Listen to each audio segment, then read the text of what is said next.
Audio's good. Hello, everyone. My name is Lori Quiller, and welcome to the Air Force Culture and Language Center's Facebook Live event for April. We're here today with Dr. Jessica Jordan, AFCLC's Assistant Professor of Regional and Culture Studies for Asia, and Dr. Kristin Bashir, AFCLC's Associate Professor of Regional Culture Studies, Middle East, North Africa, or MENA. So happy you guys joined us today for the Air Force Global Classroom. Glad to be here. Thanks, Lori. Thanks, Lori. So before we begin, we would like to ask you to observe a few simple rules. Maintain principles and standards of professional behavior and communication. Mute your mics while others are speaking. Hold your questions until the end of the brief, where you may unmute your mics and ask your questions or enter them into the chat. And follow proper OPSEC procedures and guidance, and remain cognizant that Facebook is an unclassified medium. So with these guidances in mind, let's get started. So let's begin with you, Dr. Bashir. Would you mind explaining a little bit about AFCLC's PAC program? Sure. So PAC, if you don't already know, stands for a pre-deployment or pre-assignment acculturation course. And it all started back in the fall of 2009 as GO-PAC, so General Officer Pre-Deployment Pre-Assignment Acculturation course. We love our acronyms. And it's basically, the intent was to prepare general officers in language and culture for any deployment or assignment that they were going into.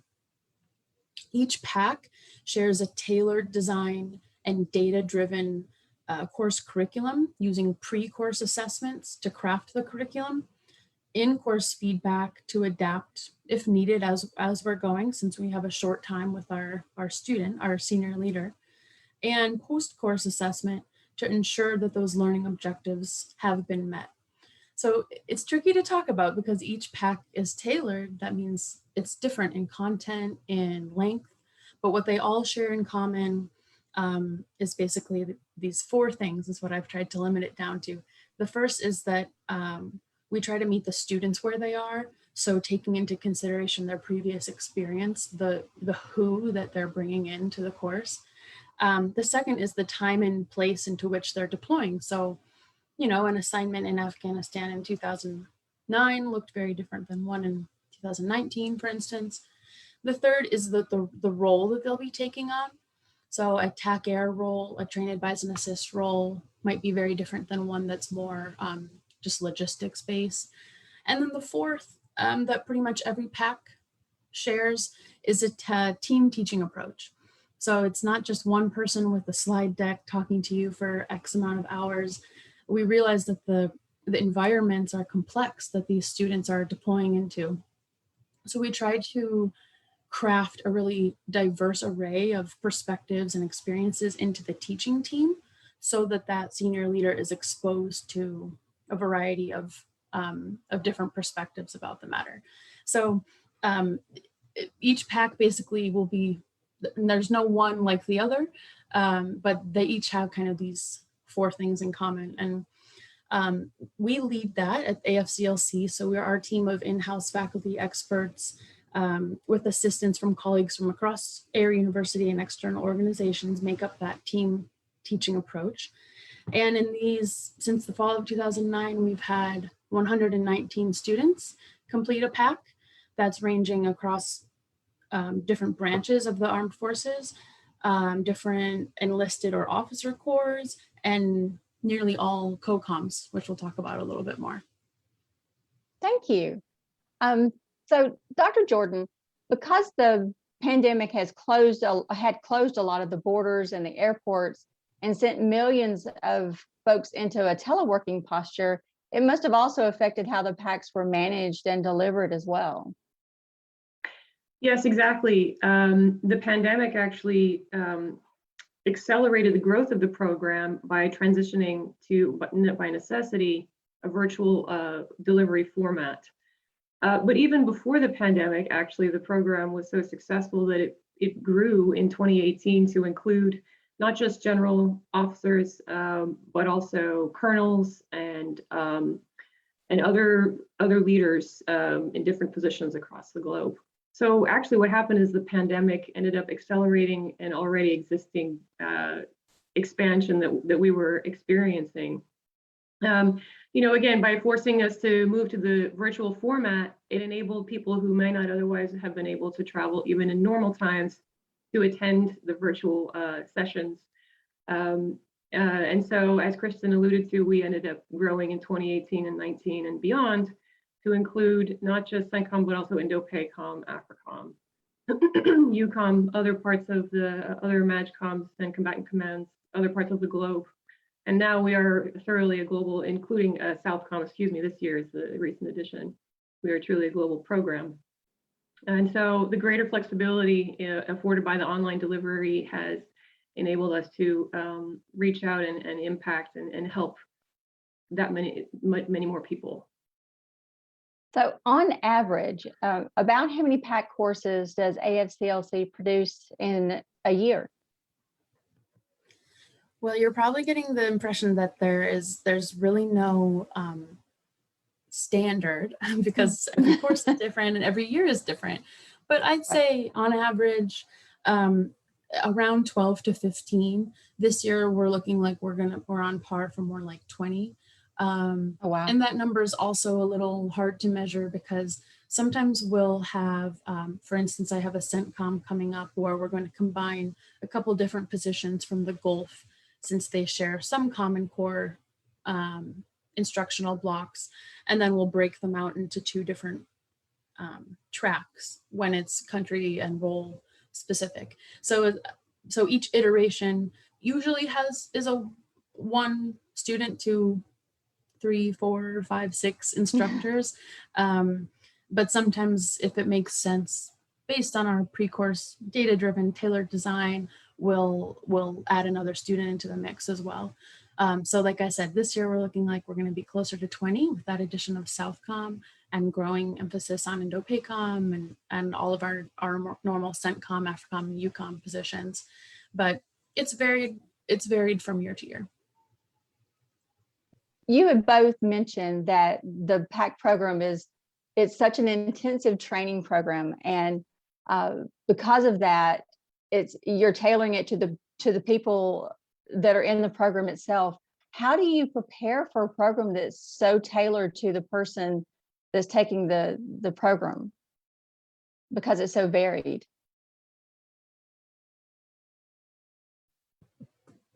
Dr. Jordan, do you want to start? Sure. So yeah, we have to tailor it by, talking to both the incumbent and the person in the seat currently about the nature of the job, what kind of challenges they're facing, what they think that their replacement should be aware of that they may not otherwise have an opportunity to be trained in. In addition, we interview the student or students who are coming in about what their concerns are. Each person's bio and background is different. So there are strengths they may bring to the position that they may not need as much help in. So it's a combination of tailoring it to the needs of the job, as Kristin mentioned a moment ago, in the current environment, in the year that, in the time that they're going to be accepting the position, because things change, right? Depending on what kind of external challenges people are facing and units are facing. In addition, we talk to the student coming in to figure out what they would like to most get from the program. And then we use our professional expertise to try to come up with a list of options that the student can choose from. We kind of colloquially call it a deli menu approach in some respects. So we will send a list of topics that we deem to be relevant based on this process of research, the evidence that we've gathered about what seems to be the most important, and allow folks to choose what areas they may like to emphasize the most in their courses. So in doing that, we also suggest not just the topics, but how long each session will be. What kind of delivery, are we splitting it based on how people's schedules look across several days, or is it back to back all at once? And then depending on it may take quite a while to go through and do this prep process. Again, it's actually it is a teaching engagement for us as faculty, but again, we're also doing original research actually to produce information tailored for these courses that hasn't been maybe accessed or acknowledged before. And so that can take a long time, a month, 6 weeks. even longer. Kristin, would you say that's fair in your experience? Yeah, I think it kind of depends on how often we get. The great thing about a GoPAC is sometimes we'll have a person come in for position X. We get their pre, during, and post course feedback. We do a 6-month mid-tour assessment feedback about halfway into their tour. And then 6 months after that, if they recommend to their successor to take the course, we'll speak with them as the incumbent for the assessment for the next student. So for some of these positions, we've had a kind of a chain of years. The nature of the fight changes, the nature of the mission changes. But one thing I always ask those incumbents is what do you wish, now in hindsight, what do you wish you would have known when you started your position?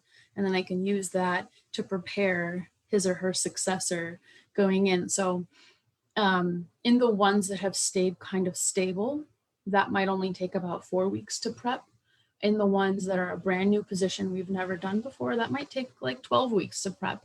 As Jessica mentioned, it's original research to do this curriculum design, and it's curating that teaching team to get the right mix of instructional methods, content expertise, subject matter expertise. So it's a real labor of love, but it's so gratifying to kind of see that that we're able to make that little difference in that senior leaders their job for the year. I can imagine that for the person who's sitting in the chair listening to all of the experts talking to us, more than just invaluable information, it's probably life-saving and life-changing in a lot of ways too, to get that valuable research imparted to them. So how does the PAC model accomplish Air Force Chief of Staff CQ Brown Jr.'s action orders and also fall in step with the Air Force mission itself? Sure. So General Brown's call to action is broken into 4 orders, which I'm sure this audience is very familiar. Airmen, bureaucracy, competition, and design implementation. Because the PAC courses focus on educating Air Force leaders to better understand the regions to which they are assigned, with the aim of strengthening their decision-making abilities, and in order to engage with allies and partners and adversaries. These PAC courses really address the requirements of action orders focused on airmen and competition, most specifically, I think most directly. But General Brown's call also asks that, we continue to strive to enable a culture of continuous improvement of how things are done, right? So the bureaucracy and the design implementation elements are also relevant to understanding what the PACs do, because this is a course that didn't exist prior, and doesn't exist elsewhere, to my knowledge, and is filling in an innovative way a need that really does directly impact mission success for all the action orders, actually, it speaks to. And so, kind of questioning status quo processes in a productive way, and trying to minimize hierarchy if it's not as relevant to helping get something done. I mean, I feel on the hierarchy, the question, we are directly speaking with generals. I feel excited and honored to learn from them, frankly, when we do these interviews and when we have the seminars. So even when we are teaching, and I'm deliberately looping back to something that we discussed earlier, it's not just we're delivering content to them. Actually, they're always, even in seminar, with their questions, with the 1-on-1 or 2 or 3 or 4-on-1 format, they're pulling from us maybe some things that we forgot to emphasize in the design, even though we did our best with everything we had to bring it to them. They will sit with us and say, well, can you pull on this thread a little more, because this is what I think is helpful. So definitely, being able to have that interaction, those kinds of discussions in a graduate seminar style format, which is more conversational by its design, is also helpful to improving not just the PAC model, but getting after the action order that is trying to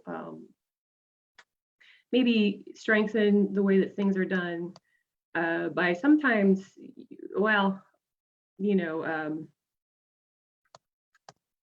trying to allow for the flow of ideas and innovations that are operationally, contextually based, that people like us, the academics who work so hard on this, would not otherwise easily have access to or understand in a timely way.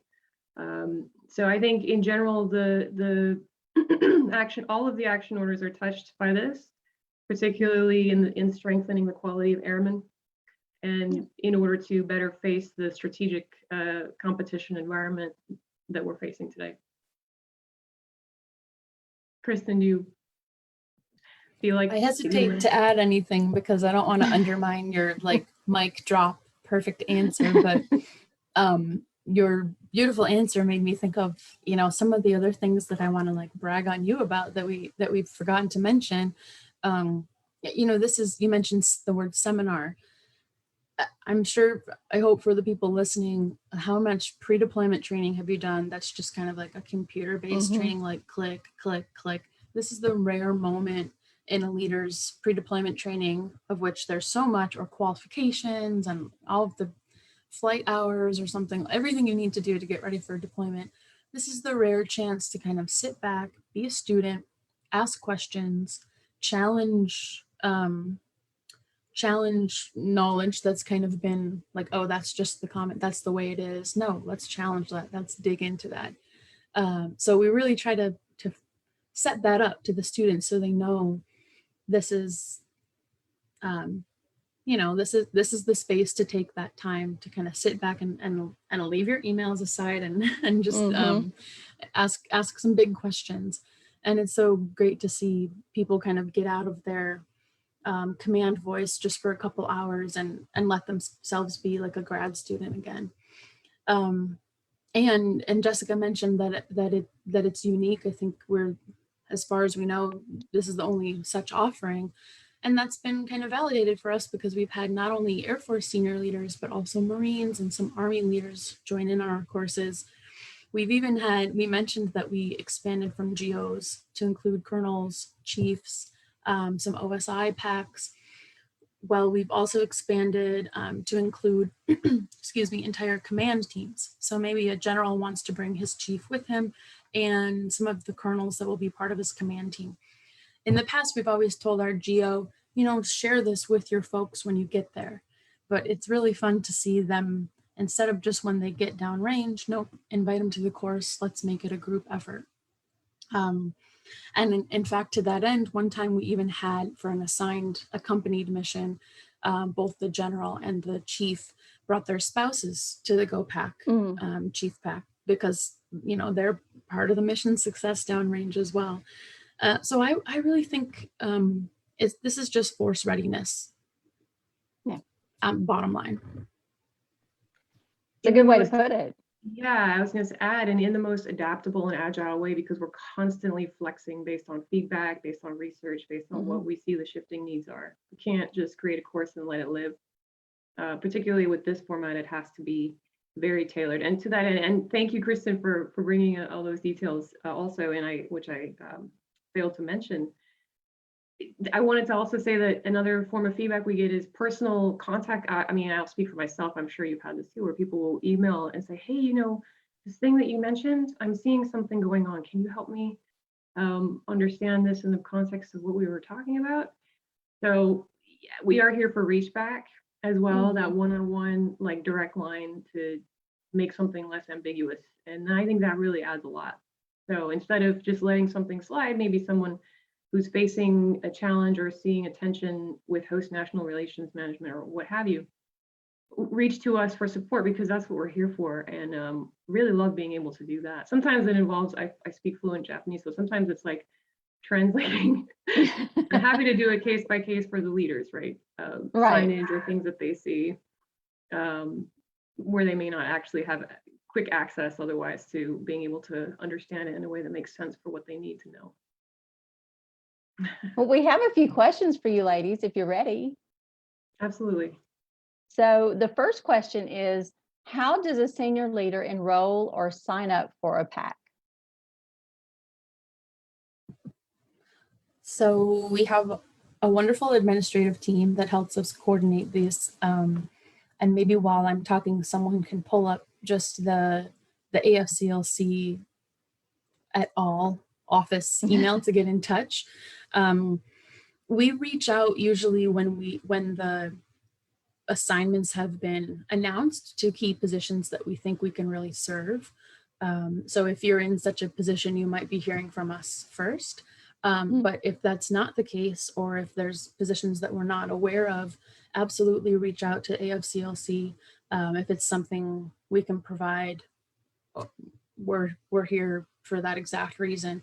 And that's how our PACs with OSI came to be, was just, filling a need that didn't exist with our colleagues there, and being able to apply this PAC model to similar deployments where there were going to be cross-cultural engagements. So absolutely reach out if that's something that you think meets your mission, and yeah, we'll be in touch and see if it's something we can design. So the next question is, what's the most common feedback you get from senior leaders who have taken the course? Dr. Jordan's kind of smiling about that one. Well, it's hard for me to speak for everyone who manages these courses, but I will say, this is going to sound like a humble brag or just a brag, but we get a lot of positive feedback. Right. Okay, so I think to answer the question honestly is to just say, a lot of people say that this was something that I didn't know existed. I'm going to share the fact that you do this because there is no other way that I could have really engaged at this level on culture, regional expertise, awareness, and even some language training to better enable mission success. That said, some of the constructive feedback has included like, hey, for me anyway, can you include more information on cultures of interoperability among, multilateral partners, for example, Japan, US, cultures of mill-to-mill engagement. And that's not something that I've always taught in the PAC courses, which have focused more on politics of international relations, regional history to enable understand that kind of material. But I hear that, culture of naval management for someone who's an Air Force colonel who isn't quite as familiar. That kind of mill-to-mill or military interoperable sort of cultural factors. And maybe that's somewhere we can grow and be even stronger in the future. But it's also a very perfect example of just how tailored these courses are to the person that's asking for them. Yeah, good point. Yeah. I would say, that's the data-driven right there, because and also why it can take so long to get a course together. Because if you try to just copy paste from one in the same COCOM to the other, you're missing a lot of these details. It also reinforces the team teaching approach, because I don't know about you, Jessica, but I'm not a subject matter expert in like interoperable naval cultures. So that's something that I would have to reach out and bring some colleagues in to complement the course design. But I did want to mention when GoPAC first started in 2009, up until maybe, don't quote me on this, maybe 2018, 2019, these courses were mandated as pre-deployment training for Iraq and Afghanistan, for GOs going to Iraq and Afghanistan. And somewhere around that decade mark, again, I'm failing to remember the exact date, but somewhere around 2018 or 2019, those mandates dropped and it was no longer obligatory. And we saw something really incredible, that not only did our demand signal increase, I think student reaction, having this be something that they opt into, really flourished, really blossomed. Having it be something I'm signing up, I'm taking the time to make a TDY down to Maxwell Air Force Base at the time. or even, blocking out that time for a virtual offering. The fact that you're opting into learning, I think, is always a good thing when it comes to, if you're choosing to be there. And lastly, we failed to mention a big part of our team teaching approach is sharing the amazing LEAP scholars that we have from the Language Enabled Airmen program. Often we'll have a LEAP scholar joining as a linguist, as a language expert, bringing not only their language abilities for some basic phrases. I mean, we're very realistic about what kind of language training we can achieve in a 1 week, 2 week course, but some basic greetings, pleasantries. But they also bring that kind of airman culture and experience of, what it's like to be a U.S. airman in that deployed location. So that's also a huge asset where we can really bring the whole Air Force Culture and Language Center, all of our resources and all of our expertise to bear in order to make a really polished, effective course. And we have one last question, and it's about the mid-tour assessment. Because we're such a data-driven organization, they were wondering if the students are often surprised by what they learn mid-tour.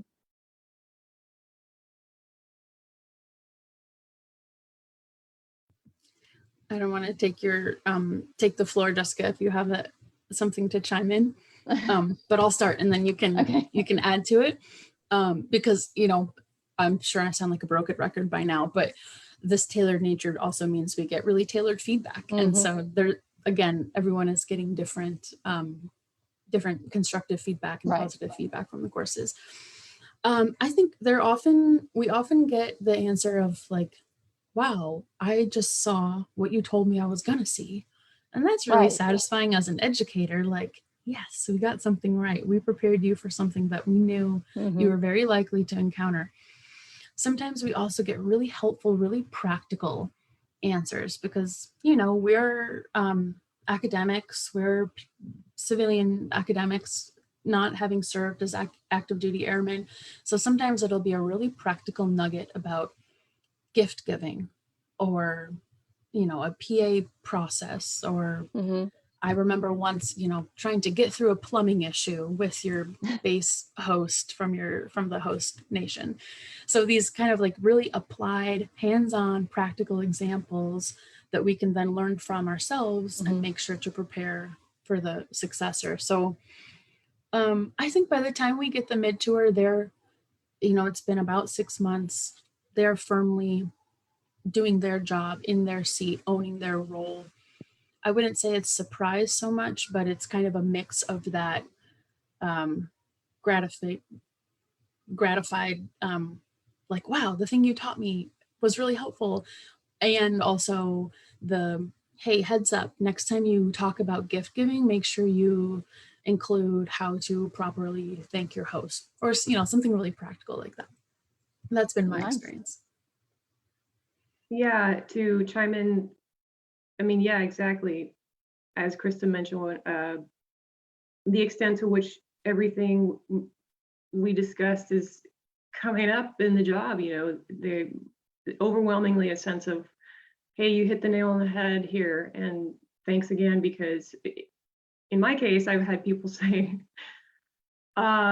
we're sharing the slides that you sent to us, and we're doing these briefings for all of our people too.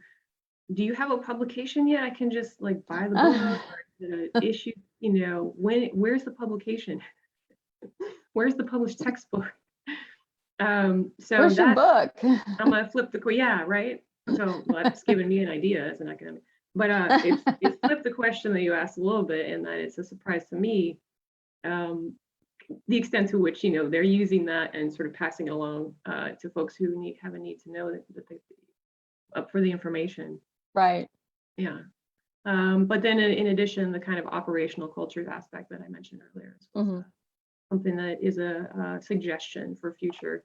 And that's, but then, at the outset of the design of the course and teaching, something I always say is, hey, we are helping you with the aspects of your job that are not operational.